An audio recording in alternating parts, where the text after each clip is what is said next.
Dementia can start in your legs എന്ന് പറഞ്ഞ ഒരു പുതിയൊരു റിസർച്ച് ഒരു neuro surgeon doctor Arun Naik എഴുതിയ ഒരു ആർട്ടിക്കിൾ ഞാൻ വായിച്ചു. അത് ഭയങ്കര ഇൻട്രസ്റ്റിംഗ് ആയിരുന്നു. അതായത് കാലിൽ തുടങ്ങുന്ന ഓർമ്മക്കുറവോ.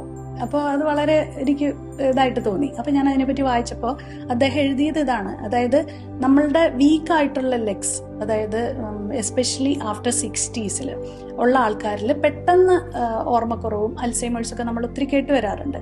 ഇതിൻ്റെ ഒരു മൂല കാരണം എന്ന് പറയുന്ന അവരുടെ ഇനാക്റ്റീവായിട്ടുള്ള ലെഗ് മൂവ്മെൻ്റ് ആണ്. അപ്പോൾ ആക്റ്റീവായിട്ടുള്ള ലെഗ് മസിൽസ് മൂവ്മെൻറ്റ് വരുമ്പോൾ ചില കെമിക്കൽസ് പ്രൊഡ്യൂസ് ചെയ്യും, അതുപോലെ തന്നെ ചില പ്രോട്ടീൻ പുറപ്പെടുവിക്കുകയും ചെയ്യും. അതായത് BDNF, അതുപോലെ തന്നെ ഇന്റർലൂക്കിൻ എന്നൊക്കെ പറയുന്ന ചില കെമിക്കൽസ് പ്രൊഡ്യൂസ് ചെയ്യുന്നത് ശരിക്കും പറഞ്ഞാൽ നെർവ് ഡാമേജിനെ, അത് നെർവ് റിപ്പയർ ചെയ്യാൻ സഹായിക്കുന്നു എന്നുള്ളതാണ് ആ റിസർച്ച്.